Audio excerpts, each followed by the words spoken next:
الذي خلقكم من طين ثم قضى أجلا وأجل مسمى عنده ثم أنتم تمترون ونشهد أن لا إله إلا الله وحده لا شريك له ونشهد أن محمدا عبده ورسوله المبعوث فينا بالهدى ودين الحق ليظهره على الأديان صلى الله عليه وعلى آله وصحابه الكرام ما دام الشمس والقمر بجريان والنجم والشجر يسجدان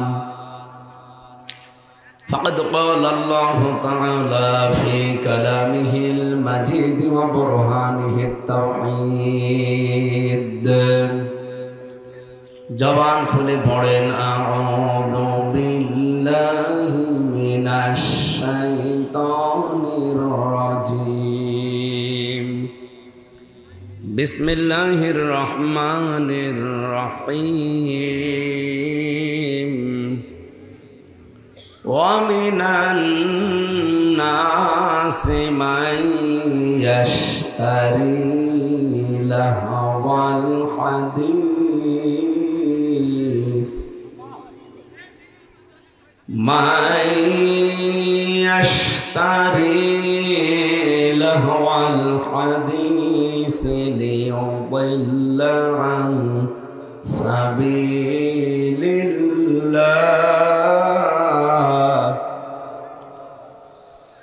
عن سبيل الله بغير علم ويتخذها هزوا أولئك لهم عذاب مهين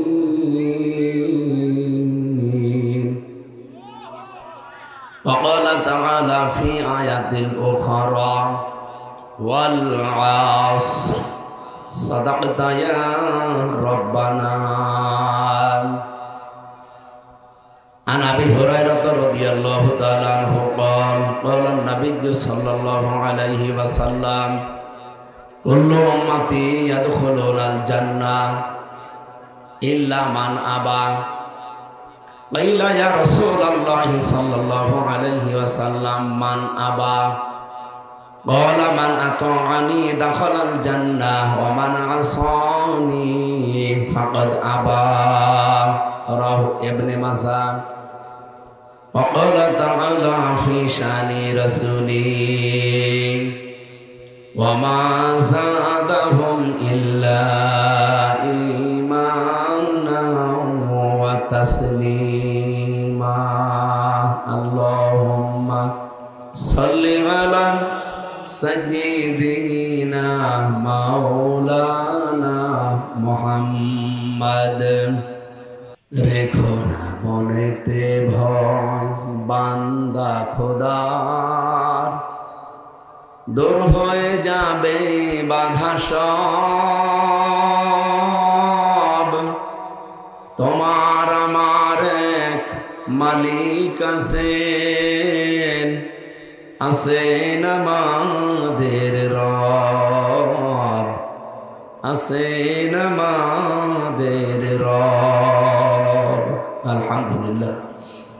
রাজবাড়ী জেলার পাংশা থানার অন্তর্গত বাবুপাড়া সোজানগর পশ্চিম পাড়া ইসলামিক যুব সংগঠনের উদ্যোগে 13তম বাৎসরিক তাফসীরুল কোরআন মাহফিলের সম্মানিত সভাপতি অত্র এলাকার কৃতি সন্তান আলেমে দ্বীন হাজার হাজার ছাত্রের উস্তাজ আলহাজ মাওলানা আব্দুল মাজিদ দামাত বারকাতুহুল আলিয়া বলেন আমি।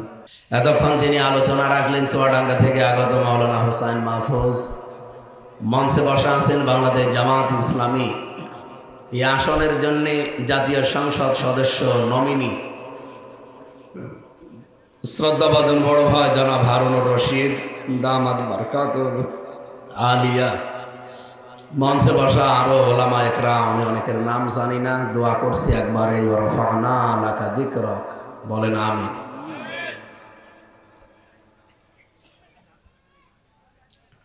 সামনে বসা মুসলমান ভাইরা, পর্দার আড়ালের সম্মানিতা মা এবং বোনেরা, প্রাণপ্রিয় রাজবাড়িবাসী, দরবারে ইলাহিতে শুকরিয়া জানাচ্ছি যিনি আমাদেরকে কোরআন শোনার জন্য এরকম একটা ব্যবস্থা করে দিলে।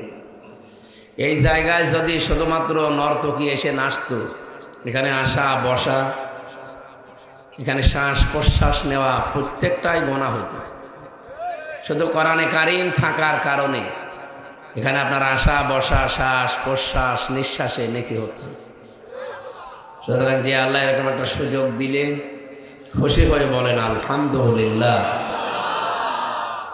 এটার জন্য আফসোস একদিন আসবে, যারা এলাকায় মাইকিং শোনার পরও আসেন নাই, তাদের জন্য আল্লাহ কোরআনে কারিমে ঘোষণা দিয়েছে। আমরা কি শোনাবো এই ঘোষণা? কোরআনে কারিমে রব্বুল আলামিন জানিয়েছেন, ওয়াইলুল লিকুল্লি আফফাকিন আসিম ইসমাউ আয়াতিল্লাহি তুতলা আলাইহি সুম্মা ইউসিরু মুস্তাকবিরান কাল্লাম ইয়াসমাআহা ফাবাশশিরহু বিআযাবিন আলীম। এলাকায় মাইকিং হয়েছে, পোস্টারিং হয়েছে, বিভিন্ন মাধ্যমে মানুষের কানে কানে আওয়াজ গেছে, আলোক ও আলোচক আসবে, অমুক কোরআনে কারিম থেকে কথা হবে। এই যে যাদেরকে শোনানোর জন্য এরা আহ্বান জানিয়েছে, প্রায় 1-1.5 মাস ধরে এরা প্রচার করছে। যাদের কানে আওয়াজ গিয়েছিল অনেকে আসে নাই, যারা অহংকার করে বসে আছে চার দোকানে বাড়িতে, যে ওরকম বলেই থাকে, এরকম মানুষের মন মানসিকতা দেশে নেই। এমনকি অনেকেই মনে করে যে না, ওনার নামের আগে একটা ডিগ্রি আছে, উনি জামাত ইসলামের নমিনি, সুতরাং গেলেই শুধু জামাতের কথা বলবে। নাউজুবিল্লাহ। আপনি তাফসীরুল কোরআন মাহফিল লিখেছেন, আমি চেষ্টা করব তাফসীর আকারে কথা বলার ইনশাআল্লাহ। জামাত ইসলামী বাংলাদেশ সহ দেশে এখন প্রায় শুধু ইসলামী দলই আছে 46টা, আর জেনারেল সব মিলে 73টা। কোরআনের বর্ণিত নিয়ম নীতি যে দলের সাথে মিলবে, সে যে দলই হোক, আপনাকে ওই দল করতে আমি বলতে পারি না। যদি না মেলে, জামাত কেন, জামাতের বাবাও যদি দল তৈরি করে, ও দল মানা যাবে না। এই জন্য ওই পরিচয় এখন বাদ দিয়ে আপনি মনে করবেন যে আমি কোরআনে কারিম থেকে যখন পড়েছি, এখানে তো বানিয়ে কথা বলা সম্ভব না। যদিও এর আগে অনেক মানুষ বানিয়ে কথা কোরআনের নামে বলেছে। আমরা এরকম শুনেছি না যে লাকুম দীনুকুম ওয়ালিয়া দীন, রাহুল বুখারী আয়াত পড়ছে কোরআন শরীফে আর দলিল দেশে বুখারী শরীফে, এরকম কথা শুনেছেন না? এই যে এখন যে লোকটা ধরা পড়ে জেলে আছে, একটা মানে বাংলায় বলতে নেই কুলাঙ্গা, আবুল সরকার, একটা নাকি বাউল। এখানে ওস্তাদরা আছে, বলেন তো বাউল শব্দটা বা ওয়া লাম, এই যে বুল থেকে এসেছে, এর বাংলা অর্থ প্রসাদ।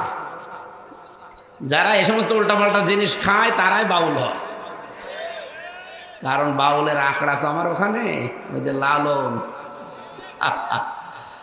সারা পৃথিবীর সবচেয়ে বড় বাউল নাকি কুষ্টিয়া, আর দুনিয়ার যত গাঁজা পাওয়া যায় ওখানে।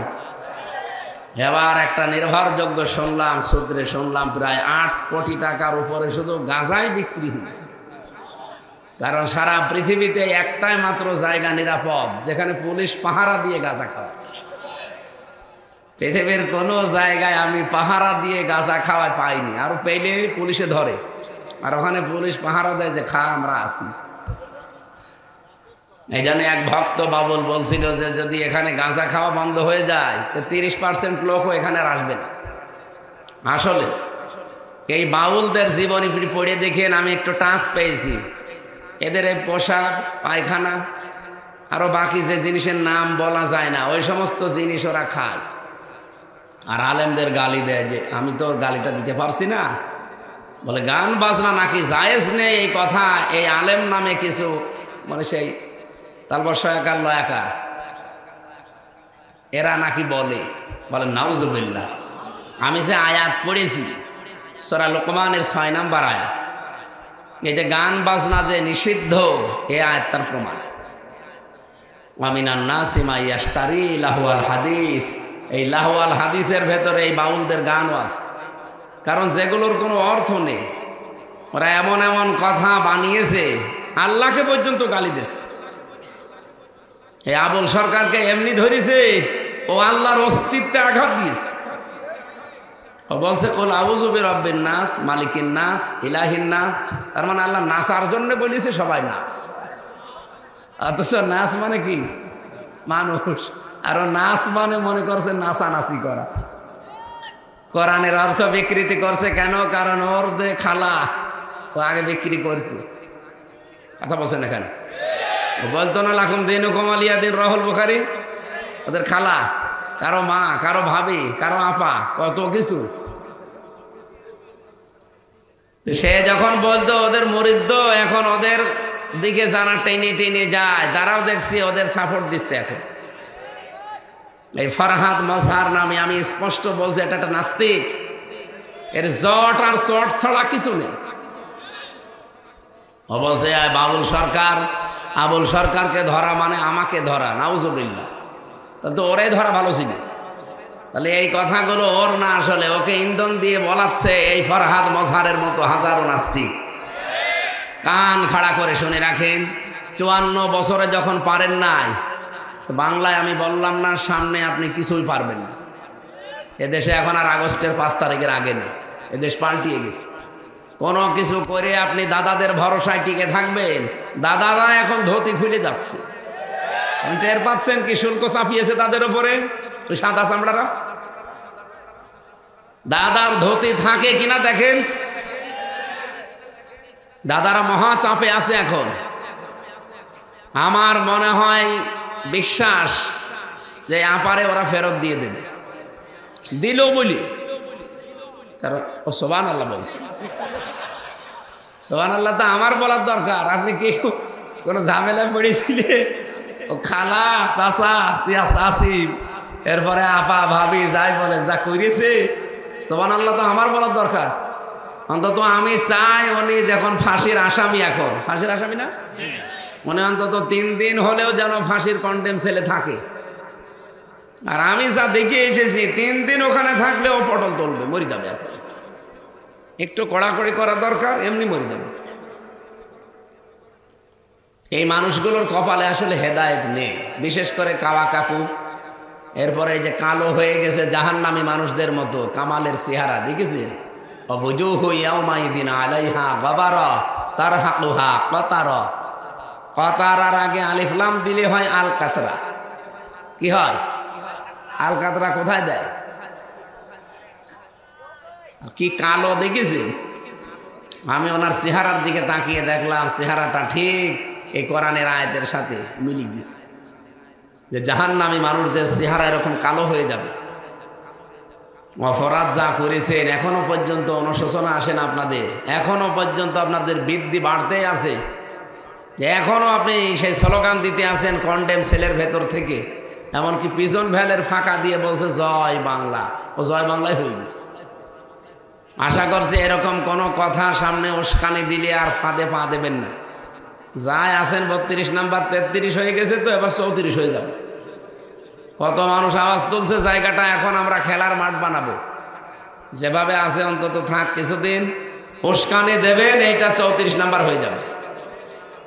কথা বলছেন? আমরা আশা করবো কেউ তাদের উস্কানিতে পা না দেয়।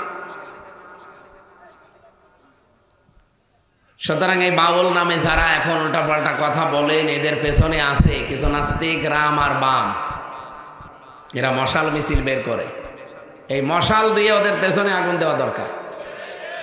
কারণ ওরা যে কথা বলেছে আল্লাহর নাকি গোয়া আর মোয়া এক, নাউজুবিল্লাহি মিন যালিক। এরপরও এই লোকটা এখনো বেঁচে আছে, এর টুকরো টুকরো করার দরকার ছিল।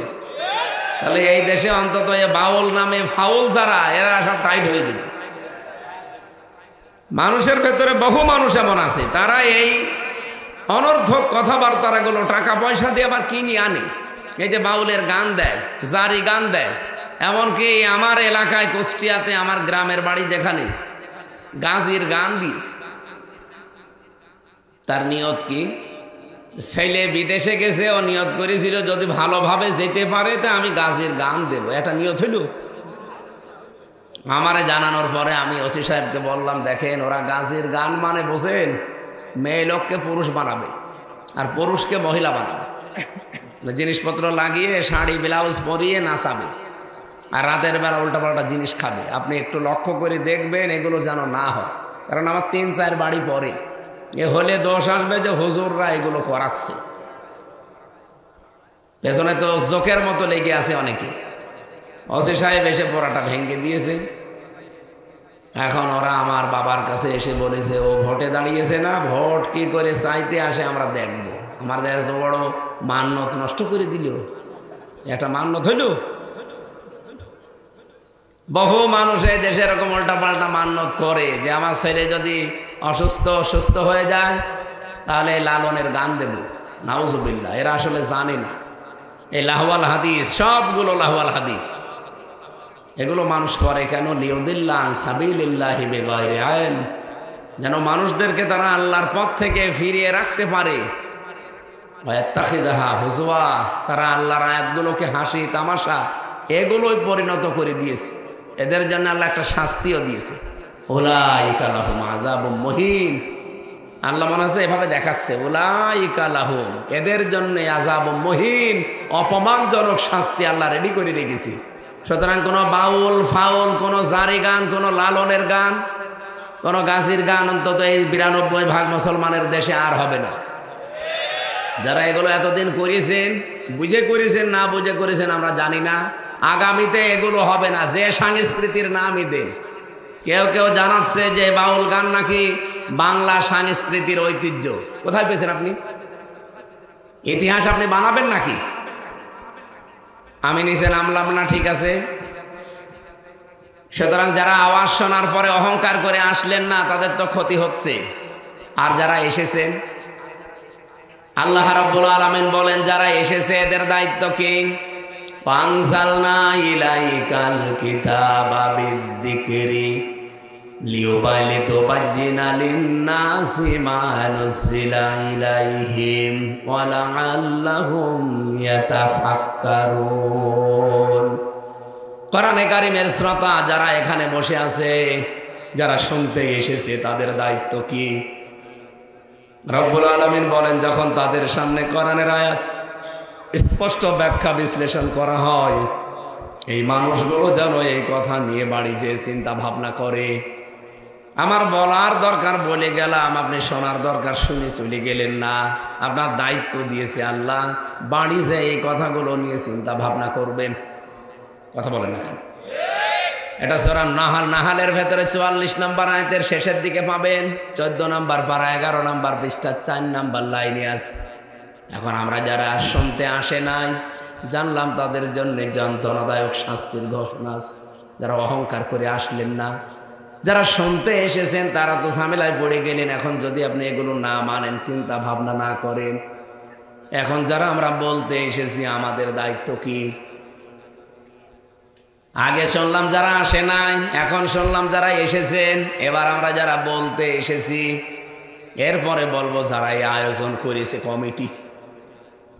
কোরআনে কারীম জানাচ্ছে কিতাবুন উনজিলা ইলাইকা ফালা ইয়াকুন ফি সাদরিকা হারাজাম মিনহু লিতুনযিরা বিহি ওয়া যিকরা লিল মুমিনিন।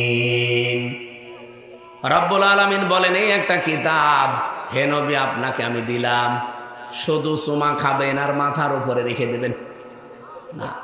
কি করবেন এটা নিয়ে?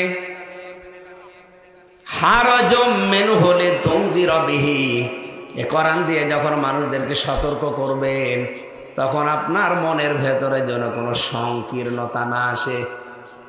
এখানে হারাজন শব্দের ব্যাখ্যা প্রায় 7টা আছে, দ্বিধা, দ্বন্দ্ব, সংশয়, সন্দেহ, এরকম 7টা ব্যাখ্যা আমি পেয়েছি। আপনার মনে যেন এগুলো স্থান না পায় ওয়া যিকরা লিল মুমিনিন, কোরআন মুমিনদের জন্য উপদেশ।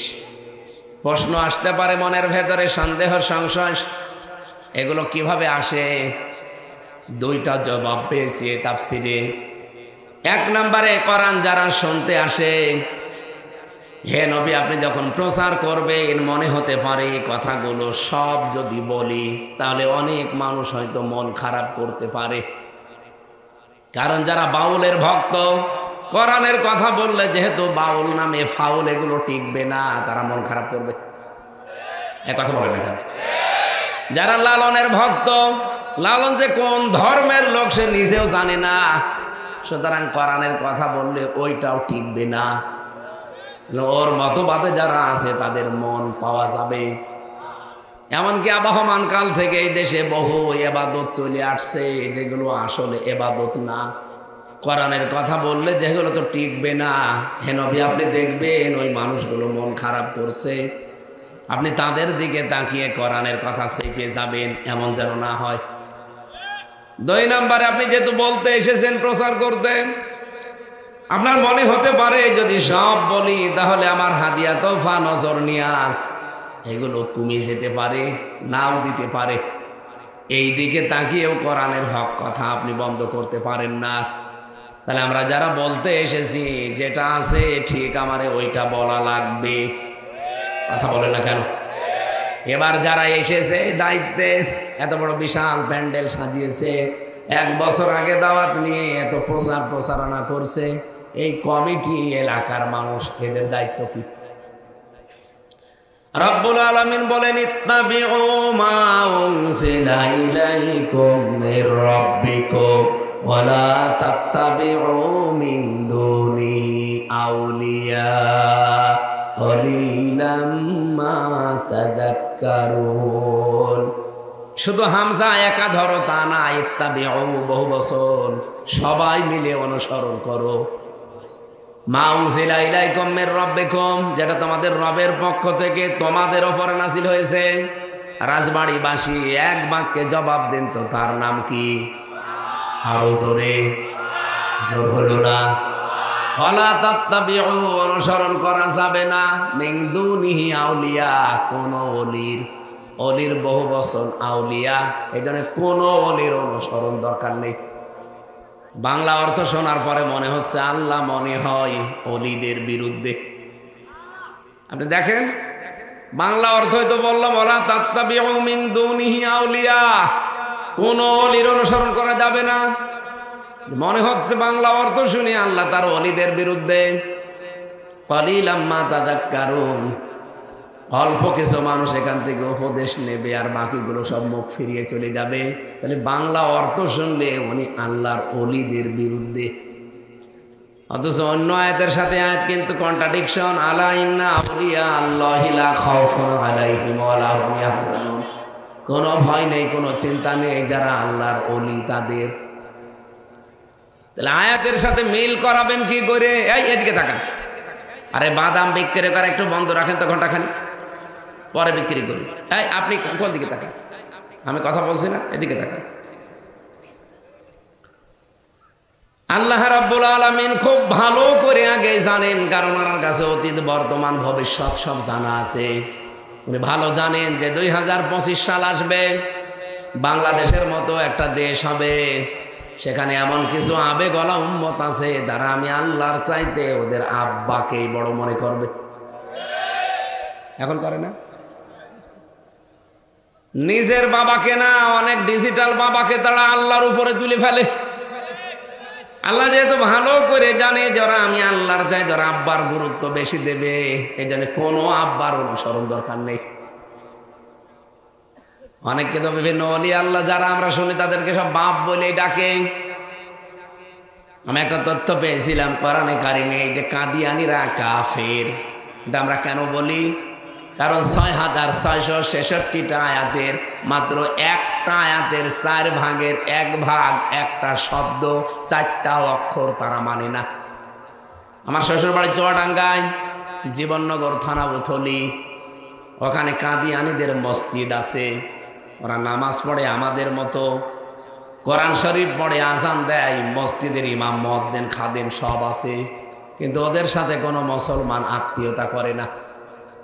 যেহেতু সব এক জায়গায়, আমরা বাজারে থাকি। জিজ্ঞাসা করলাম একদিন যে আপনাদের কাফের বলে কেন, কি করেন আপনারা এত? ওরা আমার জবাব দিচ্ছে প্রায় 8-10 জন মিলে, যে আমরা আপনাদের মতো নামাজ পড়ি, রোজা রাখি, এমনকি কোরআন শরীফ দিয়ে নামাজও পড়লাম, ইমাম, মুয়াজ্জিন, খাদেম, মসজিদ সব ঠিক আছে, 6666টা আয়াত সব আমরা বিশ্বাস করি, মানিও কম বেশি।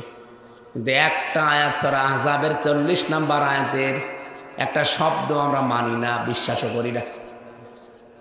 ওরা আমার নিজে বলছিল মা কানা মুহাম্মাদুন, এটা মানি, আবা আহাদিম মির রিজালিকুম, এটাও মানি, ওয়ালাকির রাসূলুল্লাহ, এইটাও মানি, তো খাতামান নাবিয়্যিন এটা মানি না। নবী যে শেষ নবী এটা মানি না আমরা। আমাদের দৃষ্টিতে শেষ নবী হচ্ছে গোলাম মোহাম্মদ কাদিয়ানী। বলেন তো, যে খাতাম লিখতে মাত্র 4টা শব্দ লাগে, খ, আলিফ, তামিম, এই 4টা অক্ষর মানে না।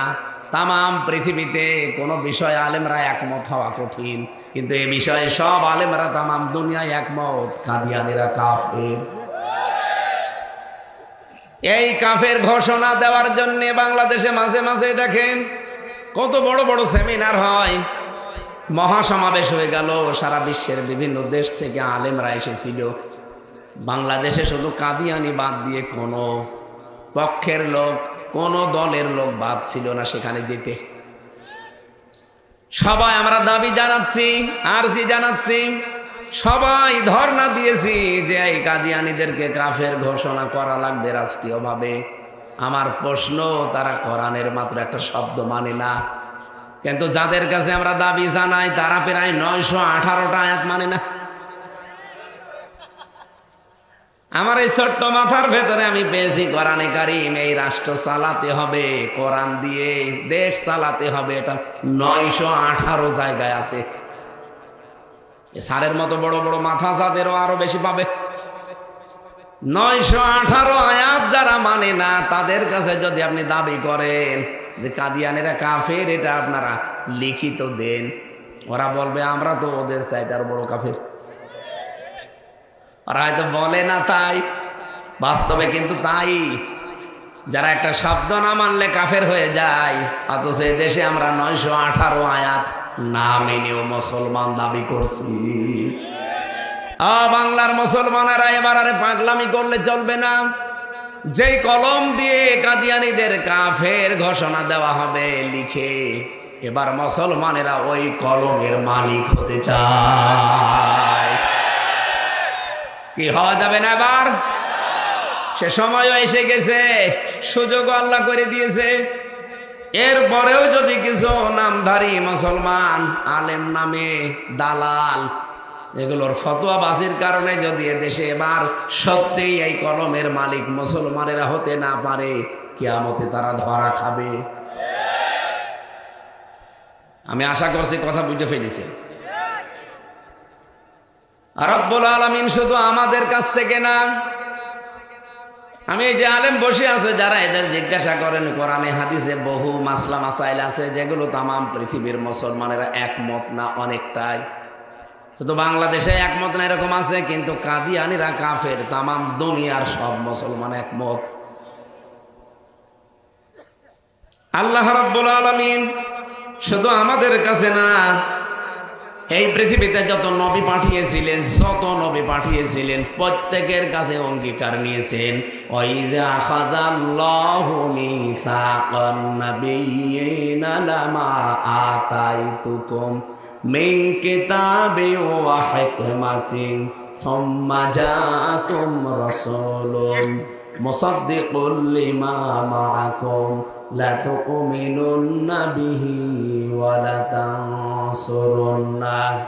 আখিরি আয়াত সূরা আলে ইমরানের 81 নম্বর আয়াতে আছে, রব্বুল আলামিন বলেন, স্মরণ করেন ওই সময়ের কথা যখন আমি আল্লাহ প্রতিটি নবীর কাছে, নাবিয়্যিনা বহু বচন আছে, প্রতিটি নবীর কাছে এই অঙ্গীকার নিয়েছিলাম, লামা আতাইতুকুম মিন কিতাবি ওয়া হিকমাতিন, তাদের কাছে যে কিতাব আর হিকমত আমি আল্লাহ দিয়েছি, সুম্মা জাআকুম রাসূলুন মুসাদ্দিকুন লিমা মাআকুম, তাদের কাছে একজন রসুল আসবে পরবর্তীতে। এই রসুল এসে তাদের ওই সমস্ত কিতাবের সহিফার ওই হিকমতের এগুলো সত্যতা প্রমাণ দেবে জাতির কাছে, পৃথিবীর উম্মতদের কাছে।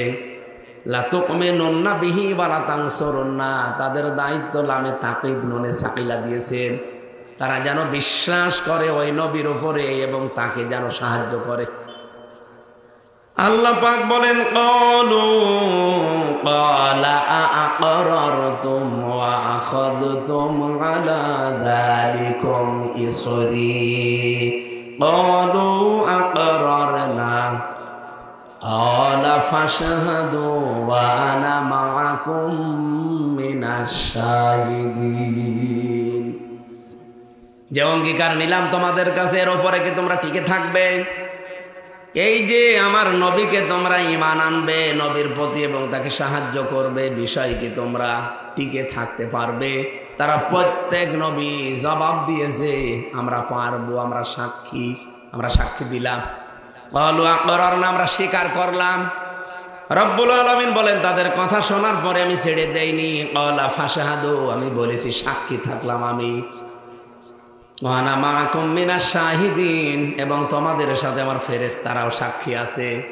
নবীদের কাছে যে নবীর স্বীকৃতি আল্লাহ নিয়ে তারা স্বীকারও করেছে, অথচ আমরা সেই নবীর উম্মত এখনো অনেক উম্মত নবীকে আদর্শ হিসাবে স্বীকার করে না। কথা বুঝে ঠিক বলছেন না না বুঝে চিল্লাচ্ছেন? ফামান তাওয়াল্লা বাদা যালিকা ফাউলাইকা হুমুল ফাসিকুন। এত স্পষ্ট কথা বলার পরেও কোনো মানুষ যদি ফিরে চলে যান, আল্লাহ পাক বলেন এরাই হচ্ছে পাপাচারী, এরাই ফাসিক গুনাহগার। কি বোঝালাম এই আয়াত দুইটা দিয়ে? এখন হয়তো অনেকে টের পাননি, এবার টের পাবেন। ইমাম বুখারী রাহমাতুল্লাহ আলাইহি বুখারী শরীফ লেখার আগে একটা কিতাব লিখেছিলেন আল আদাবুল মুফরাদ। এর 6 নাম্বার হাদিসে পড়েছি 3টা পয়েন্ট আছে। আপনি মরণের পরে কবরে যাবার পরে আপনাকে জিজ্ঞাসা করা হবে মান হাজার রজুল, এই লোকটাকে। আপনি যদি মুহাম্মদুর রাসূলুল্লাহর আদর্শ মতো না চলেন আপনি কিন্তু বলতে পারবেন না। যারা স্বীকৃতি দিয়েছেন, বিশ্বাস করেছেন, নবীদেরকে যারা সাহায্য সহযোগিতা করেছে, এখন যেহেতু নবী নেই, নবীর ওয়ারিসরা আছে, তাদেরকেও যারা সাহায্য করেছে। ইন্নাল উলামা ওয়ারাসাতুল আম্বিয়া শব্দের দিকে খেয়াল করেন তো। ইন্নাল উলামা, আলেমের বহুবচন উলামা, অবশ্যই আলেমরা। ওয়ারাসাতুল আম্বিয়া, নবীর বহুবচন আম্বিয়া। শুধু মুহাম্মদুর রাসূলুল্লাহর ওয়ারিস তারা না, যত নবী আল্লাহ পাঠিয়েছিলেন সব নবীর ওয়ারিস আলেমরা। এখন নবী নেই কিন্তু আলেমরা আছে, তাদেরকে সাহায্য করা লাগবে তারা যদি দিন প্রতিষ্ঠার কাজ করে। কারণ নবীদের কাজ ছিল এই জমিনে আল্লাহর বিধান প্রতিষ্ঠা করা। এত সহজ বাংলায় বলার পরেও যদি কেউ না বোঝার ভান করে থাকেন, আমার মনে হয় ওরে ঝড়ি কোদাল ছাড়া বোঝানো যাবে না। ঝড়ি কোদাল নিয়ে আসে। এখন নবীরা নেই, তাদের নায়েব আছে, উত্তরাধিকারী আছে, আলেমরা। তারা সব নবীর ওয়ারিস, উত্তরাধিকারী। তারা মাস্ট বি, আপনাকে তাদের সাহায্য করা লাগবে। সুতরাং দুনিয়াতে যারা বিশ্ব নবী এবং তার অনুসারী ওয়ারিস তাদেরকে সাহায্য করে নাই, তাদের কথা মতো চলে নাই, কবরে যাবার পরেও লোকটা বলবে লা আদরি, আমি জানি না, চিনি না। কিন্তু যদি সত্যি আপনি আয়াতগুলো মেনে চলতে পারেন, নবীরা যেমন স্বীকৃতি দিয়েছিল, বিশ্বাস করেছিল, সাহায্য করেছিল, ওই রকম যদি কেউ করতে পারে, কবরের ভেতরে সে দেখে বলবে হাদা নাবিয়ুনা মুহাম্মাদুর রাসূলুল্লাহ। রাজবাড়িবাসী পাশের জেলা, তো এই জন্য মায়া মহব্বত আপনাদের প্রতি আমার বেশি আছে। আপনাদের আমি বাঁচাতে চাই। আজকেই ঠিক করে নেবেন, যার আদর্শ ঠিক নেই। এক কাফের বানাতে যদি আর এক কাফেরের কাছে ধর্ণা দেওয়া যায়, যারা 918 আয়াত বিশ্বাস করে না, মানে না, ওরা এদের চাইতেও বড় কাফের। সুতরাং এখন আর ওই কাজ করা যাবে না, সব ভুলে যান, নবীর উম্মত সব এক হয়ে যান। এবার আমরা যে কলম দিয়ে লিখিত দেওয়া হবে কাদিয়ানীরা কাফের, ওই কলমেরই মালিক হয়ে যাব। আমরা লিখে ফতোয়া দেব কাদিয়ানীরা কাফের। রাজি আছেন না আপনারা? আর এটা করতে হলে কি লাগবে আপনি জানেন না? এই যে সংসদ ভবনে এই 54 বছরে আমরা এখনো 151 জন কোরআন বুকে নেওয়া মানুষ পাঠাতে পারিনি, এই জন্য আমরা এটা লিখতেও পারিনি। 18 জন একবার পাঠিয়েছিলাম, 18 জনে তো হয় না, 151 জন লাগে। সুতরাং এবার হারুন সাহেব, হামজা সাহেব, এরকম মানুষ 151 জন আমরা পাঠাতে চাই। কাদিয়ানের কাফের আমরা লিখে দেব, এরকম 151 জন পাঠান। এটার জন্য আর মহাসমাবেশ করা লাগবে না, ধর্ণা দেওয়া লাগবে না। সারা পৃথিবীর মানুষ এক জায়গায় হলেও এটা কায়েম হবে না, শুধু 151 জন হলেই কায়েম হয়ে যাবে। এই সুযোগকে কেউ যদি মনে করেন যে না এটা রাজনীতি, এটা দুনিয়ার কাজ, এটা ধান্দাবাজি, এদিকে আসেন, আসেন।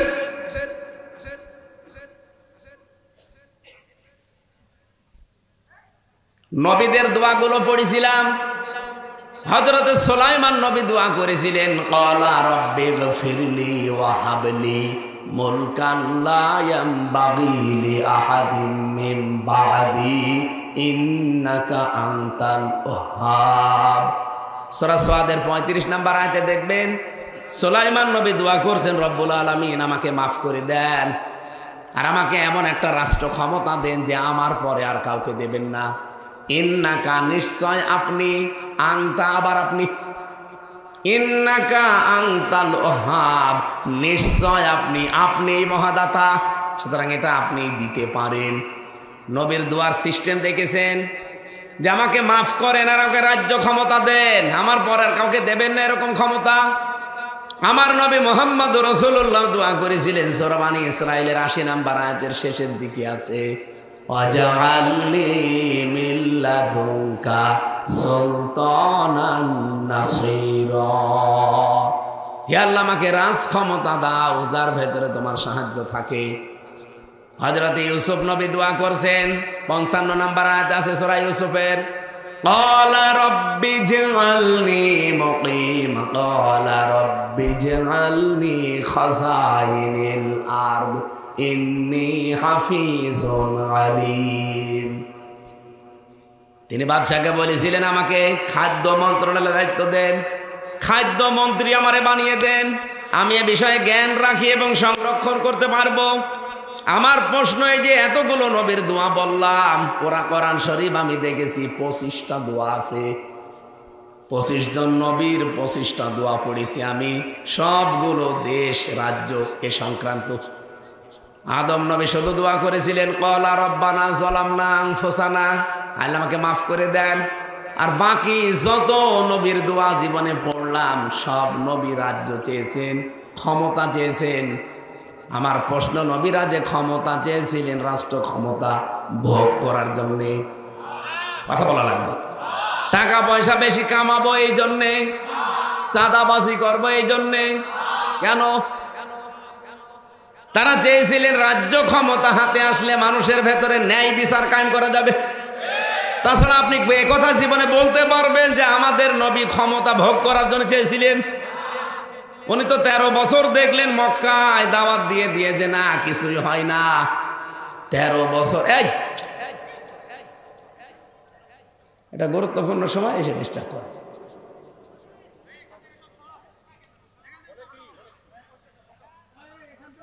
এই ভাই, এই আপনার জন্য আমার কথা এলোমেলো হয়ে গেল। আপনি কি মানুষ না কলেরা? বসেন, এদিকে তাকান। এই আবার ওঠে কারা এরা? মোবাইল বন্ধ করে রাখেন ঘন্টা খান, নাকি শেষ করে দেব?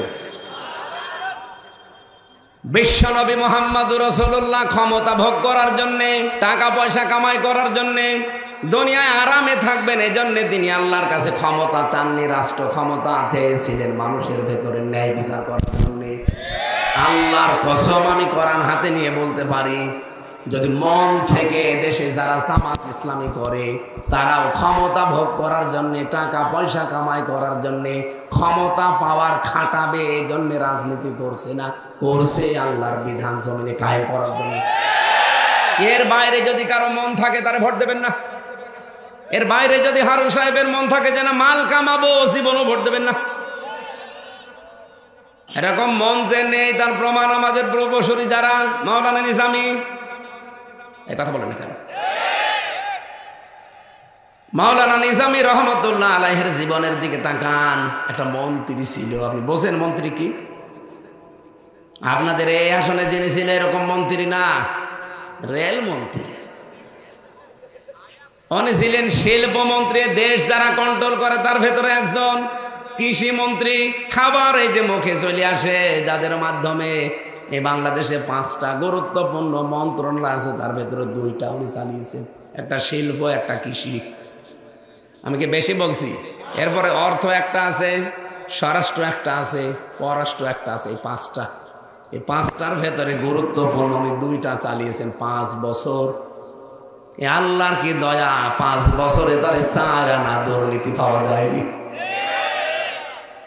যে কোন পর্যায়ের মানুষ ছিলেন, আমি জেলখানায়, আপনাদের রাজবাড়িতে বাড়ি, মুরগি ফার্ম আছে না, ওই জায়গায় বাড়ি, ওই কারারক্ষের কুতুবউদ্দিন, ওই লোকটা আমাকেও পাহারা দিয়েছিল জেলে। আমার বলছিল, হামজা ভাই, মাওলানা নিজামীর যেদিন ফাঁসি হবে তার 1 দিন আগে ওনার একটা পছন্দের খাবার ওনার দলীয় লোকজন বলেছিল ঢুকিয়ে দিতে। আমি তো একদম ছোট চাকরি করি, কারারক্ষী, আমার দ্বারা সম্ভব না। জেলা সুপারে বলবো, তারা 2জনই হিন্দু, দেবদুলাল আর সুব্রত বালা, সব আল্লাহর ওলি না, ওদের বললে তো দেবে না। ওনাদের আমি বুদ্ধি দিলাম যে এক কাজ করেন, সুবেদার আছে আব্দুল হামিদ, ওরে বললেও কথা শুনবে, কিন্তু লোকটা একটু লোভী, ওরে আপনি একটু অফার দিয়েন। ওনারে বলেছে আপনি কি এই খাবারটা ঢুকিয়ে দিতে পারবেন, কারণ কালকে মাওলানার ফাঁসি, যা পারবো 10 প্যাকেট সিগারেট লাগবে। তাই দিস খাবারটা ঢোকান, ওদের কায়দা কৌশল আছে, তো ঢুকিয়েছে। ভেতরে নিয়ে ওনারে দিয়েছে যে স্যার কালকে রাত 10টায় একে আপনার ফাঁসি, এটা একটু খেয়ে নেন। কি আপনার পছন্দের খাবার? উনি খাবার হাতে পেয়েই বলেছিলেন, সুবেদার সাহেব, এটা কি বৈধভাবে ঢুকিয়েছেন না অবৈধভাবে? বলছেন না, এটা তো বৈধভাবে ঢোকানো, জেল কোর্ট অনুযায়ী সম্ভব না, এটা অবৈধভাবে ঢুকিয়েছি। আপনি খান, আপনার জন্য জায়েজ আছে। যে আপনি কি ফতোয়া পাচ্ছেন আমার সামনে? কালকে আমার ফাঁসি, আরে হারাম খাবার খেয়ে আমি আল্লাহর সামনে দাঁড়াবো, আপনি বিশ্বাস করলেন কি করে? ফেরত নিয়ে যান। জীবনের 1 দিন বাকি থাকতে যারা হারাম খাবার শরীরে ঢোকায় না, আর আপনি তাদের বিশ্বাস করেন না, আকীদার প্রশ্ন তুলে মানুষকে তাদের কাছ থেকে ফেরাতে চান, আপনি তো বড় জালেম। জামাত ইসলামী বাংলাদেশের আকীদা খারাপ, এ কথা যারা বলবে এগুলো হয় দালাল না জালেম। কোন কারণে প্রশ্ন করলেন? আমি জামাত ইসলামী করি, আমার আকীদা আল্লাহ একজন। আপনার আকীদা কি? আমরা কি কোনোদিন বলেছি যে আল্লাহ 2জন? বলেন, এই মিথ্যা তহমত কেন চাপিয়ে দেন যে আমরা নবীদের সমালোচনা করি, সাহাবা একরামকে দেখতে পারি না? আমি আমার ঈমান থেকে বলছি, আমি প্রত্যেকটা নবীকে মাসুম মনে করি, প্রতিটি সাহাবীকে আমি মাহফুজ মনে করি, এই আমার আকীদা। এর সাথে যাদের মিল নেই আমি তাদের মানি না। আর আপনি আন্দাজে এই তহমত চাপিয়ে দেন যে জামাত ইসলামী যারা করে এরা নবীদের দেখতে পারে না, সাহাবী বিদ্বেষী। কিয়ামতে জবাব দিতে পারবেন না এই মিথ্যা তহমত দেওয়ার কারণে। আর জাতির লোকেরাও এখন বুঝে ফেলেছে যে আপনি একটা পাগল, বয়স হয়ে গেলে ওরকম উল্টা পাল্টা কথা মানুষ বলে।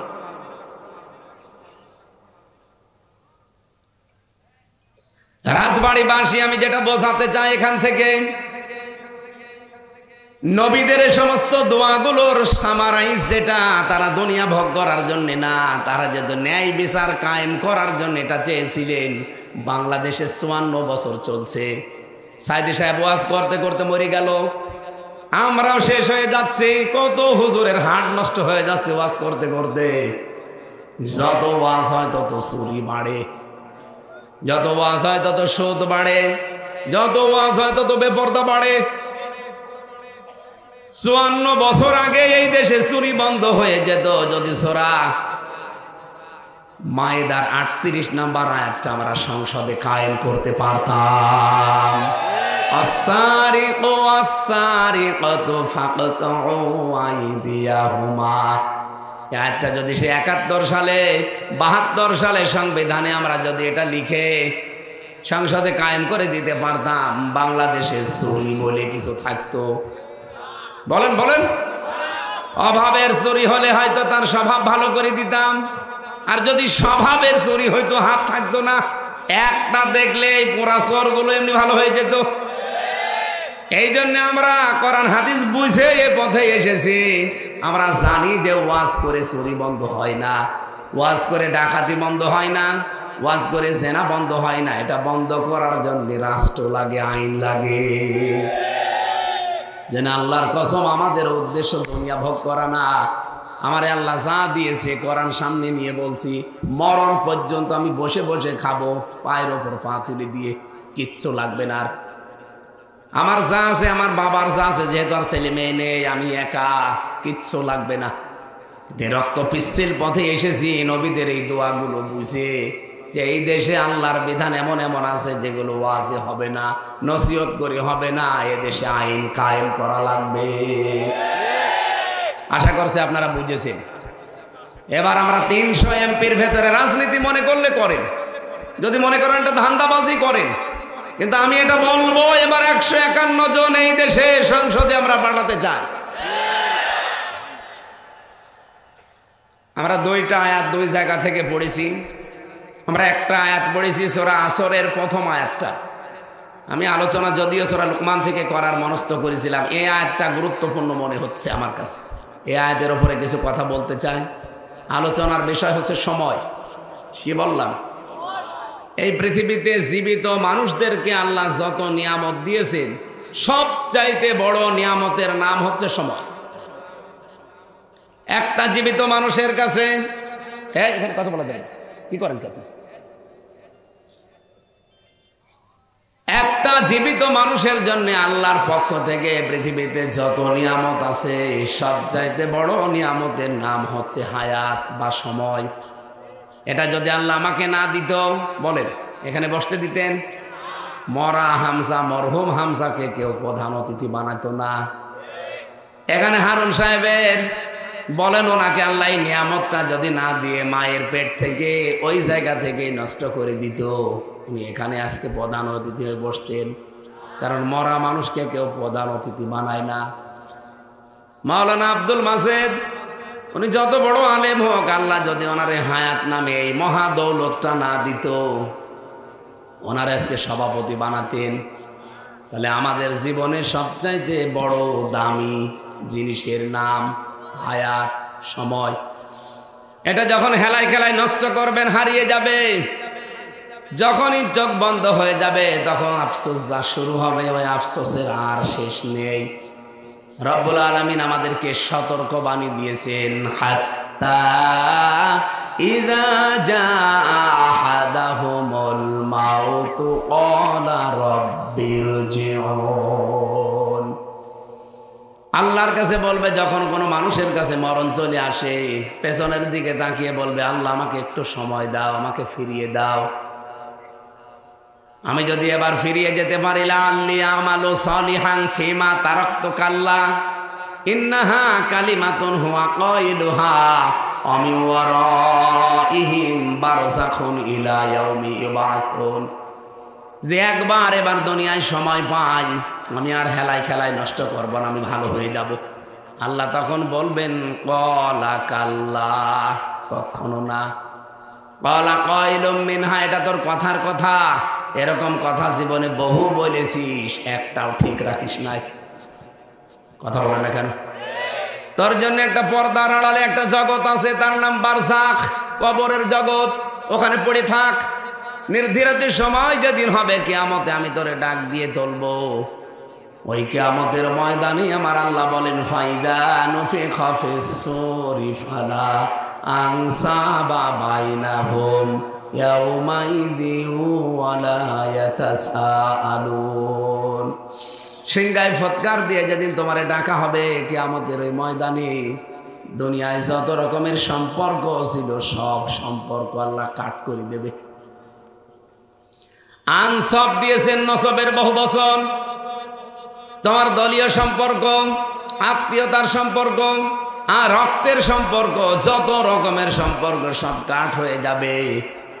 আপনি দেখেন দুনিয়ার এই জীবনে সবচাইতে বেশি ভালোবাসে মানুষ তার মা বাবাকে, এরপরে তার স্ত্রীকে। যতই ভালোবাসুক বলেন এই মানুষগুলো পর হয়ে যায় কিনা? মা বাবার অবাধ্য হয়ে যান, তাদের কোনো ক্ষতি করেন, দেখেন আপনাকে তেজ্য পুত্র করে দেবে। এক কথা বলেন না কেন?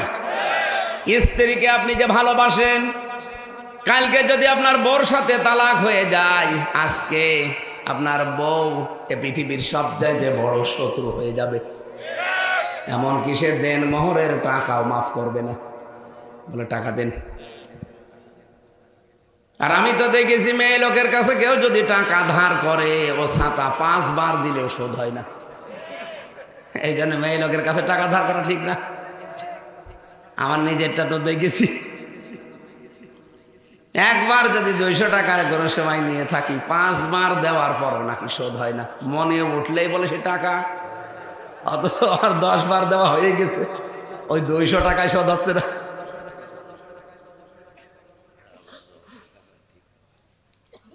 বলেন তো, কালকে যারা আপনি আই লাভ ইউ বললেন, জানের জান বলে ডাকলেন, বিকালে তালাক দিয়ে দিয়েছিলেন, আজকে সকালে তার সাথে দুনিয়ায় সবচাইতে বড় খারাপ শত্রু হয়ে যাবে সে।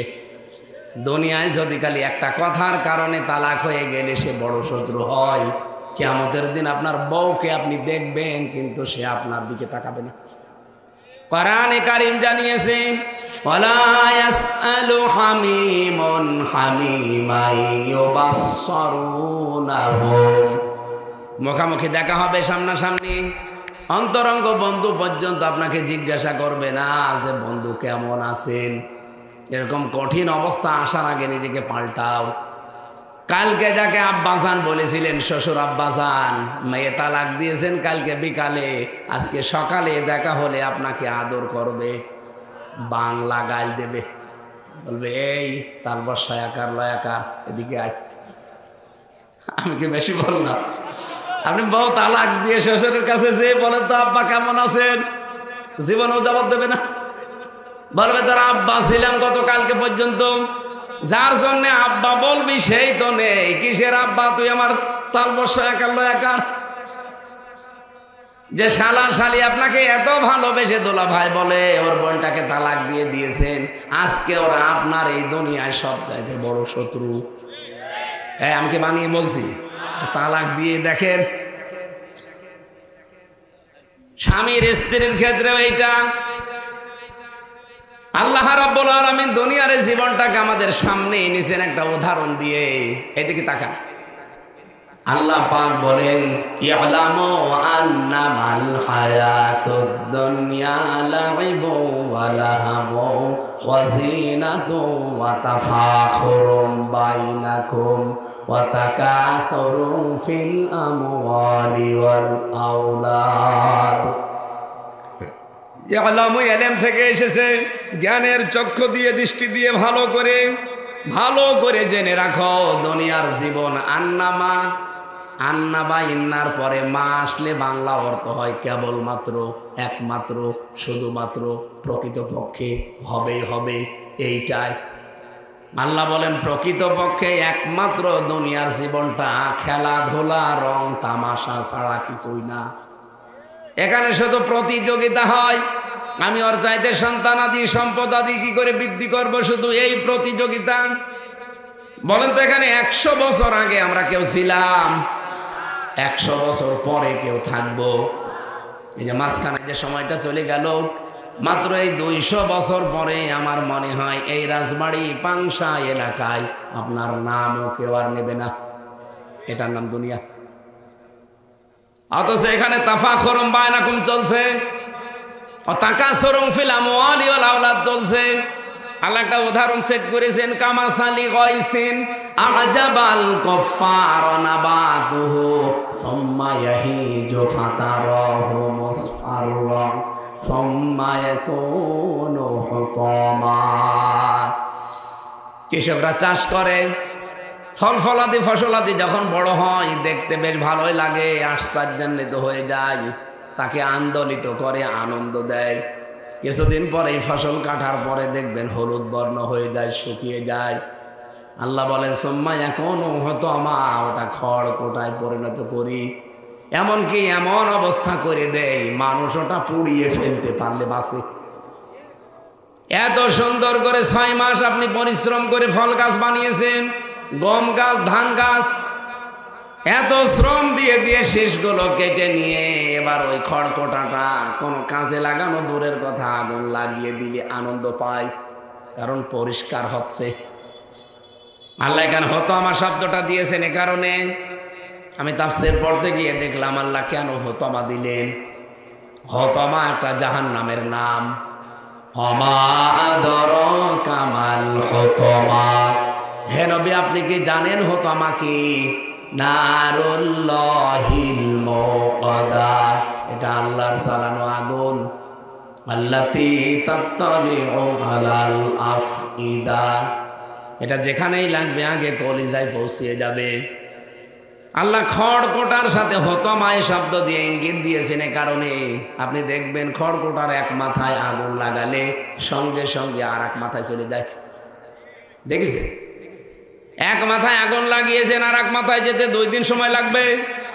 কতটুকু? 2-3 সেকেন্ডে চলে যাবে আর এক মাথায়।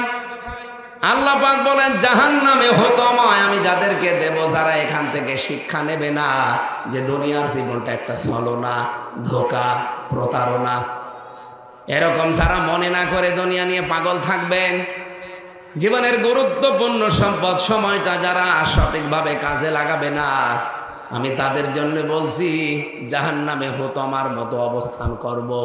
অফিল আখিরাতি আযাবুন শাদীদ, আখিরাতে মহা শাস্তি তার জন্য, কঠিন শক্ত শাস্তি।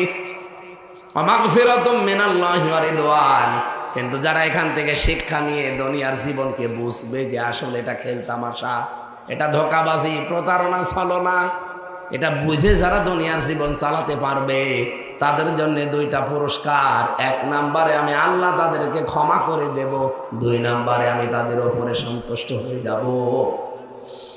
আমাল হায়াতুদ দুনিয়া ইল্লা মাতাউল গুরুর, ও পৃথিবীবাসী ভালো করে জেনে রাখো দুনিয়ার জীবনটা কিন্তু খেলাধুলা, প্রতারণা, ছলনা ছাড়া আর কিছুই না।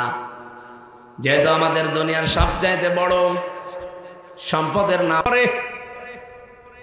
যারা ইংরেজি লাভ করে বিয়ে শাদী করেছেন দেখেন কি ঝামেলায় আছেন। অনেকে আছে তার স্ত্রীর কাছে গোলামের মতো। একটু হাত তুলে দেখান তো কারা করেছেন।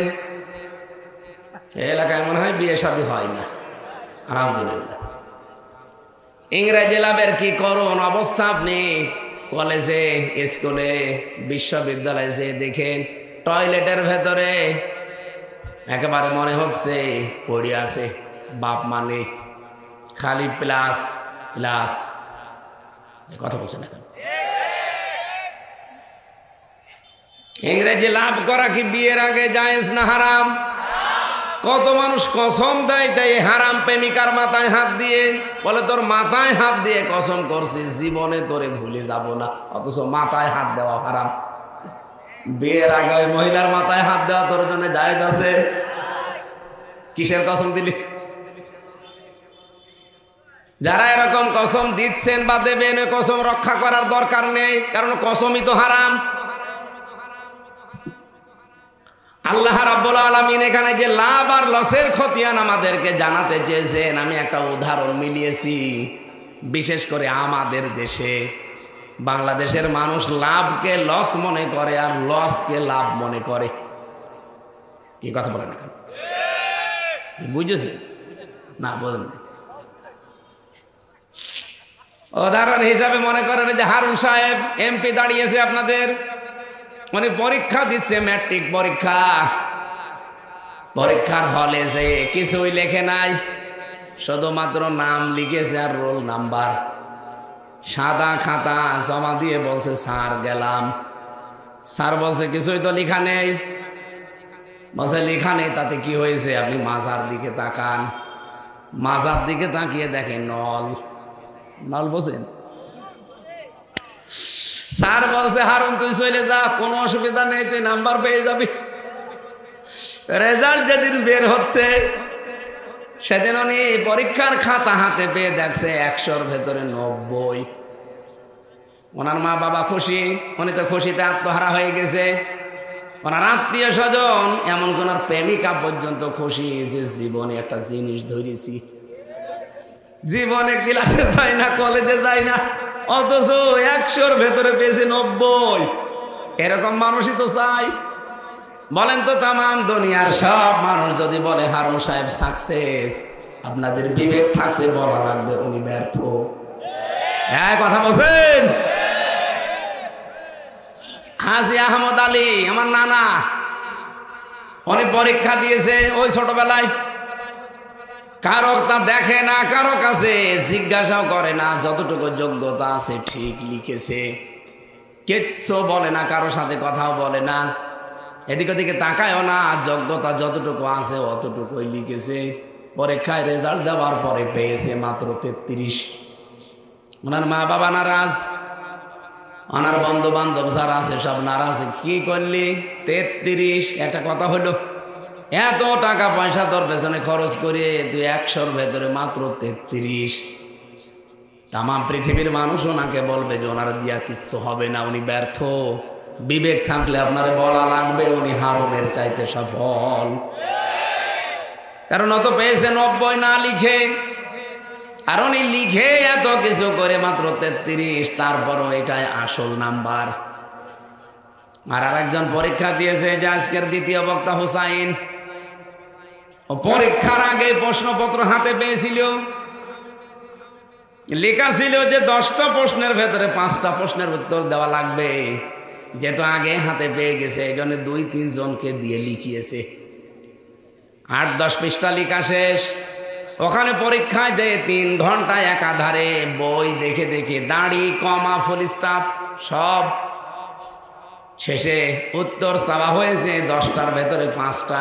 পর্যাপ্ত সময় ছিল, 10টার ভেতরে 10টাই লিখে দিয়েছে। পরীক্ষায় যেদিন রেজাল্ট হচ্ছে সেদিন পেয়েছে 100-র ভেতরে 200। সারা পৃথিবীর মানুষ আশ্চর্য, জিজ্ঞাসা করছে স্যার এ যত ভালো ছাত্র হোক 100-র ভেতরে 99 না 100 পেতে পারে, ও 200 পায় কি করে? স্যার বলছে ও ছেলে পায়, আমি করব কি? কারণ এর লেখা তো ওর না, এ তো আগের রাতে লেখা। কারণ ওর লেখার ধরন তো আমি জানি, ওর হাতের লেখা আমি চিনি, কিন্তু এ তো অন্য মানুষ দিয়ে লেখা। 5টা চেয়েছে, ওর 10টাই লিখে দিয়েছে।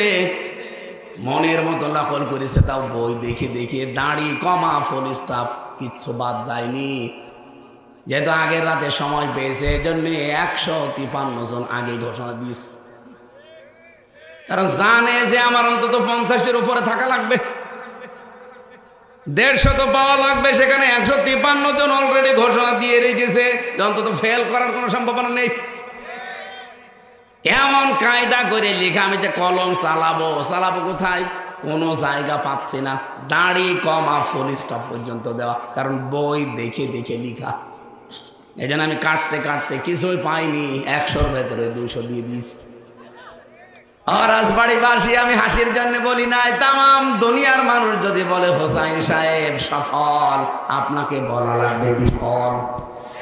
আরো আসতে বলেন তো, এই যে 3 জনের নাম বললাম এর ভেতরে সব চাইতে বড় সফল হাজী সাহেব। আমার নানা তো এই জন্য বলছে। রাজবাড়িবাসী আছে, লাভকে আমরা ক্ষতি মনে করছি, ক্ষতিকে লাভ মনে করছি। রব্বুল আলামিন বলেন পৃথিবীতে সব চাইতে বড় ক্ষতিগ্রস্ত কারা জানো? খাসিরাদ দুনিয়া ওয়াল আখিরাহ, যালিকা হুয়াল খুসরানুল মুবিন। এই দুনিয়ার হায়াতটা যারা কাজে লাগাতে পারে নাই, এদের দুনিয়াও ক্ষতি আখিরাতেও ক্ষতি, এরা স্পষ্ট ক্ষতির ভেতরে আছে। বলেন নাউজুবিল্লাহ। এখন আপনি এই ক্ষতি থেকে বাঁচতে চান, এই মহা ক্ষতি এই পৃথিবীতে সবাই, তাম পৃথিবীর সবাই এই ক্ষতির ভেতরে আছে। এই জন্য আল্লাহ খুসরুন শব্দটা দিয়েছেন। ইন্নাল ইনসানা লাফি খুসর, অবশ্যই পৃথিবীর সব মানুষ এই ক্ষতির ভেতরে আছে। এখানে আল্লাহ যদি খুসরান না দিয়ে লোকসান দিতেন, আরবিতে লোকসান বলা হয় এমন ব্যবসাকে। 1 লাখ টাকা দিয়ে আব্দুল মজিদ সাহেব ব্যবসা করছিলেন। 5 বছর ব্যবসা করার পরে দেখা যাচ্ছে ওনার লাভ হয়নি, কিন্তু 1 লাখ টাকা আছে, এর নাম আরবিতে বলে লোকসান। ক্ষতিকারে বলে খুসরুন বলা হয় ওই শব্দকে। ব্যবসা করেছিল 1 লাখ টাকা দিয়ে, 5 বছর ব্যবসা করার পরে দেখা যাচ্ছে লাভ তো হয়নি, টাকা যা ছিল ওগুলো নেই, নামও গেছে, সালাও শেষ, এর নাম খুসরুন। এই পৃথিবীতে সব চাইতে বড় ক্ষতিগ্রস্ত হচ্ছে যাদের ঈমান নেই, তাদের আমও নেই, সালাও নেই। এই জন্য মহা ক্ষতি থেকে যদি কেউ বাঁচতে চায়, আল্লাহ ফর্মুলা দিয়েছেন, ইল্লাল্লাযীনা আমানু ওয়া আমিলুস সালিহাত। যারা দুনিয়াতে ঈমান আনে আর আমলে সালেহ করে। এবার আমি বলছি ঈমান কাকে বলে, আমলে সালেহ কাকে বলে, এই দুইটা শব্দের ব্যাখ্যা করার জন্যই মূলত আমি এখানে বসেছি। ঈমান আনতে হবে শিরিক মুক্ত, আর আমলে সালেহ যেটা, এটা হওয়া লাগবে বেদাত মুক্ত। আর বাংলাদেশে এই দুইটাই সমস্যা। ঈমান আমাদের আছে কম বেশি, আমিও জানি, বিশ্বাসও করি, কিন্তু ঈমানের ভেতরে আমাদের শিরিক। কথা বলে দেখা, ঈমানের ভেতরে শিরিক কেমন? আল্লাহ যেটা পারে ওইটা অন্য কেউ পারে, এই বিশ্বাস করার নাম হচ্ছে শিরিক। বাংলাদেশে শিরিক আছে না? আরো জোরে বলেন। রাজবাড়িতে আরো বেশি। এ জেলায় তো বাবার অভাব নেই, বিভিন্ন বাবার দরবারে যে মনে করে আল্লাহ যেটা পারে বাবাও পারে। ছেলে মেয়ে হয় না, কত বছর চলে যাচ্ছে বাবার দরবারে, এমন বিশ্বাস নিয়ে যায়। কত মানুষ দেখি গরু ছাগল পর্যন্ত নিয়ে চলে যাচ্ছে যে বাবা দিতে পারে। ও বাবার যদি ক্ষমতা থাকতো তো বাবার অন্তত ছেলে মেয়ে হইতো, বাবারই ছেলে মেয়ে হয় না। আমি বগুড়ায় একবার পেয়েছিলাম এক ভক্ত, এসে আমারে বলছে, হুজুরে আপেল পড়িয়ে দেন। কেন? আমি সূরা ফাতিহা পড়েছি কেবল। আমারে বলছে এমন ভাবে আপেল পড়বেন যেন ছেলে হয়। আপেল ফেলে দিলাম। আপেল কো আমি ফেলে দিচ্ছি কেন? আরে আপেল খাওয়াই যদি ছেলে হয় তা আমার ম্যাডামের 3টে মেয়ে হইতো না? ওরে খালি আপেল পড়ে খাওয়াতাম। কি বিশ্বাস দেখেছে? আমার না আমার বাবারও কি ক্ষমতা আছে ছেলে হওয়ানো? বলেন, এ পুরাটা দায়িত্ব কার? আল্লাহ দুনিয়ার কাউকে দেয়নি, সে মরা পীর হোক আর জিন্দা পীর হোক। মা বোনেরা, এই শিরিক করা যাবে না জীবনে। শিরিক করলে কিন্তু আপনি আল্লাহর আশ্রয় থেকে বের হয়ে যাবেন।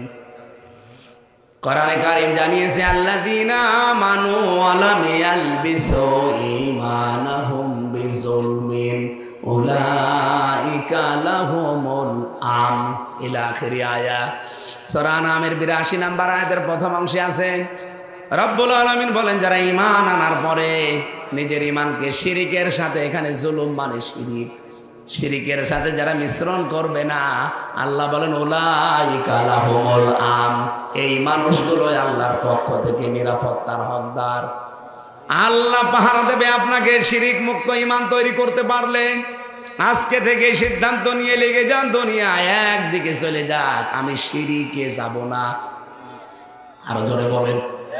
এ পৃথিবীর মালিককে, একেবারে সত্যি কথা বলবেন, পৃথিবীর মালিককে। আরো জোরে বলেন, আর একবার বলেন। পৃথিবীতে যা আছে সব কিছুর মালিককে। এটা কি মুখে না অন্তরে? লিল্লাহি মা ফিস সামাওয়াতি ওয়া মা ফিল আরদ, আসমান জমিনে যা আছে সব কার? সুতরাং সব আল্লাহর, আমরা সবাই জবাব দিয়েছি। আল্লাহ বলেন, আলা লাহুল খালকু ওয়াল আমরু, বানিয়েছি আমি, বিধান আমার চলবে। সুতরাং আল্লাহর বিধানের বাইরে যারা অন্যের নিয়ম নীতি এখানে চালু করতে চান তারা শিরিক করছেন। এরপরও যদি কেউ না বুঝার ভান করে থাকে, আমার আর ওয়াজ করা সম্ভব না। তাহলে শিরিক আমাদের দেশে আছে না নেই? এ পৃথিবীতে যত নবীর জীবনী আমি পড়েছি, প্রকাশ্য যত নবীর জীবনী আমি এই জীবনে পড়লাম, প্রত্যেকটা নবীকে আল্লাহ একটা আদেশ দিয়েছিলেন, ওয়ালাকাদ উহিয়া ইলাইকা ওয়া ইলাল্লাযীনা মিন ক্বাবলিকা লাইন আশরাকতা লা ইয়াহবাতান্না আমালুকা ওয়া লা তাকুনান্না মিনাল খাসিরিন। সূরা জুমারের 65 নম্বর আয়াতে পাবেন, 24 নম্বর পারার 4 নম্বর পৃষ্ঠার 11 নম্বর লাইনে আছে। আল্লাহ বলেন, অবশ্যই আমি সব নবীকে ওহী করেছি যে শিরিক করা যাবে না। এটা শুধু একজনকে বলি নাই, প্রত্যেকটা নবীকে বলেছি। লাইন আশরাকতা লা ইয়াহবাতান্না আমালুকা, হে নবী আপনাকেও বলছি যদি আপনিও শিরিক করেন তাহলে আপনার জীবনের আমল আখলাক সব নষ্ট হয়ে যাবে। লা ইয়াহবাতান্না লামে তাকিদ নুনে সাকিলা, কোনো কিছু বাকি রাখবো না, সব ব্যর্থ করে দেব, সব বরবাদ হয়ে যাবে। ওয়ালা তাকুনান্না মিনাল খাসিরিন, এবং ক্ষতিগ্রস্ত হবেন। রাজবাড়িবাসী খুব দামি কথা বলছি, শিরিক জীবনে করা যাবে না। হয়তো না বুঝে অনেকে করে থাকেন যে মানুষের তৈরি করা আইনের পেছনে ঘুরলে আর কি হয় শিরিক হয়। কারণ আল্লাহ যেটা পারে ওইটা অন্য কেউ। আপনি নিজেই বলছেন জমিন আল্লাহর, বিধান আল্লাহর চলবে। কোন কারণে যারা মানুষের তৈরি করা আইন কায়েম করতে চায় তাদের পেছনে থাকেন বলেন? এটা যে শিরিক হয় আপনি কি জানেন? না জেনে থাকলে আজকে জানলেন। এই পৃথিবীর বুকে কোন কুকুর আজ পর্যন্ত কোন কুকুরের আইন বিধান মানে না, এই কথা বলেন না কেন? কিন্তু মানুষকে আল্লাহ বানিয়েছে তার গোলাম, তার ভৃত্য সার্ভেন্ট। আপনি আল্লাহর গোলামি না করে তার আইন না মেনে কেন তার গোলামের আইন মানবেন?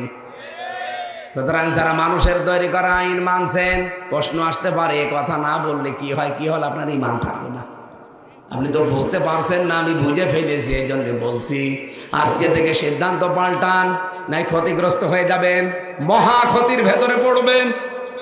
আপনার ঈমানকে আপনি নির্ভেজাল করেন, ঈমান আমল যতটুকুই হোক নির্ভেজাল করেন। আমিলুস সলিহাত, ভালো কাজ করা লাগবে। আর ভালো কাজ নষ্ট হয় বেদাতের কারণে। আমাদের আমল একেবারে কম নেই, কম বেশি অনেক আমল আমরা করি, কিন্তু এটা বেদাত যুক্ত। বেদাত কারে বলে? ইসলামের মধ্যে, এইদিকে তাকান, এক কথায় জবাব দিচ্ছি, ইসলামের মধ্যে নতুন কিছু আবিষ্কার করা বেদাত, আর ইসলামের জন্য নতুন কিছু করা বেদাত নয়। আপনাদের রাজবাড়িতে এই যে পাংশাতে মনে করেন 100 বছর আগে একটা মসজিদ বানিয়েছিল এ আব্দুল মাজেদ মাওলানার বাবারা, দাদারা। ওই মসজিদটা এখনো কি সেই খড়কোটা দিয়ে টিন দিয়ে আছে? এখন 2 তলা 3 তলা বানিয়েছে, বিউটিফাই করেছে, মোজাইক পাথর দিয়েছে, টাইলস লাগিয়েছে, এসি দিয়েছে, ফ্যান দিয়েছে। এগুলো কি 200 বছর আগে ছিল? আরো জোরে বলেন। তাহলে এই যে মসজিদটা এতদিন যায় আর বিউটিফাই করে, এটা কি ইবাদতের মধ্যে না ইবাদতের জন্যে? জন্যে। ইবাদতের জন্য যা করবেন, এই যে আমি মাইক ব্যবহার করছি, এটা ইবাদতের মধ্যে না, এটা ইবাদতের জন্যে। আমি এই কথাটা এখানে মুখে বললে খুব বেশি হলো 200 হাত দূরে যেত, এখানে বললে এটা 2 কিলোমিটার দূরে চলে যাচ্ছে। এটা আমি ব্যবহার করছি, কিন্তু আজকে ইবাদতের মধ্যে না, ইবাদতের জন্যে। এই থিওরিটা মনে রাখবেন, তাহলে আপনার ইবাদত নষ্ট হবে না। আপনার আমল যেটা, হ্যাঁ, ইসলামের মধ্যে যদি আপনি কিছু করেন, যেমন জিকির আল্লাহ পাক ইবাদত হিসাবে দিয়েছেন। জিকিরের শব্দ আছে আলাদা 4টা, সুবহানাল্লাহ, আলহামদুলিল্লাহ, আল্লাহু আকবার, লা ইলাহা ইল্লাল্লাহ।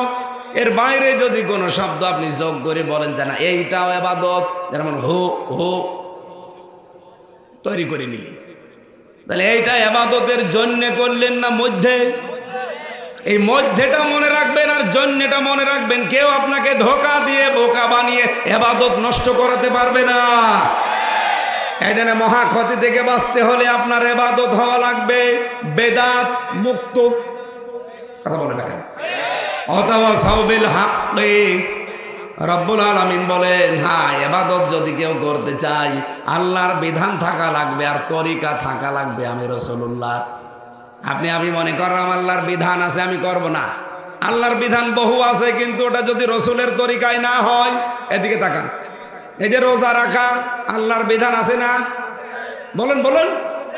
এখন যদি মনে করেন আমি মন মতো রোজা রাখবো, হিন্দুরাও তো রোজা রাখে, ওরা উপোস থাকে, ওদের মতো রোজা রাখলে হবে? খ্রিস্টানরা রোজা রাখে, ইহুদিরা রোজা রাখে, ওদের মতো রোজা হবে না, রোজা রাখবে মুহাম্মদ রাসূলুল্লাহর মতো। এই জন্য ইসলাম মানতে গিয়ে সব সময় দেখবেন আল্লাহ কি বলেছে, রসুল কি করেছে। তাছাড়া কোন বাবা কি বলেছে, কোন আকাবির কি বলেছে, এগুলো শয়তানের কথা, কাফেরদের কথা। আতাওয়াসাউ বিল হাক্কি, ক্ষতি থেকে বাঁচতে হলে হকের দাওয়াত দেওয়া লাগবে। আর এই জায়গায় যত ঝামেলা, আজ বাংলাদেশে বহু আলেম পর্যন্ত বলছে আমি নিরপেক্ষ, আমি কোনো ঝামেলাই নেই। কেন? হক কথা বলা এটা কিন্তু ক্ষতি থেকে বাঁচার মাধ্যম। একজন মানুষ দুনিয়ায় সবার কাছে ভালো হতে জীবনেও পারবে না। কি কথা বলেন এখানে? আল্লাহর নবী পর্যন্ত সবার কাছে ভালো হতে পেরেছিলেন। আরো জোরে বলেন। তিনি যদি না পারে, আপনি কি তার চাইতে বড় আলেম হয়ে পড়েছেন?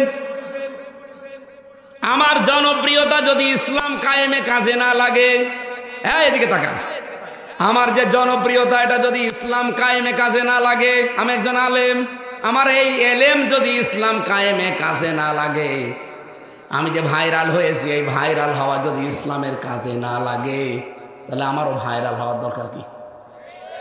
বলেন। আমার জনপ্রিয়তাকে আমি ধুয়ে পানি খাবো? আমার তো যা করেছি সব আমার আল্লাহর দ্বীনের কাজে লাগা লাগবে। কিন্তু আমরা ওগুলো না, আমরা অনেকে বলছে আমরা ঝামেলাই নেই, আমরা সবার কাছে ভালো থাকবো। জীবনেও পারবেন না, সবাই দেখবেন একদিন আপনাকে টিসুর মতো ছুঁড়ে ফেলে দেবে। আল্লামা সাঈদী রহমতুল্লাহ আলাইহি যদি ওই সময় ওনাকে বলেছিল যে আপনি শুধু জামাত ইসলামী ছেড়ে দিয়ে পীর সাহেব হবেন, দেওয়ানবাগের মতো একটা দরবার বানিয়ে দেব, খালি মরুদ বানাবেন আর পেট বাড়াবেন, উনি রাজি হয়েছিলেন। ওনাকে যত নিষেধ করেছে ওনার জোর আরো বেড়েছে।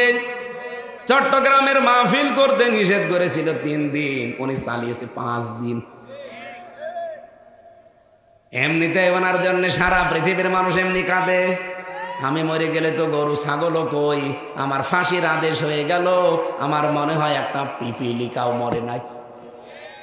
অথচ তাদের ফাঁসির আদেশ দেওয়ার সঙ্গে সঙ্গে 257 জন মানুষ মরে গেছে।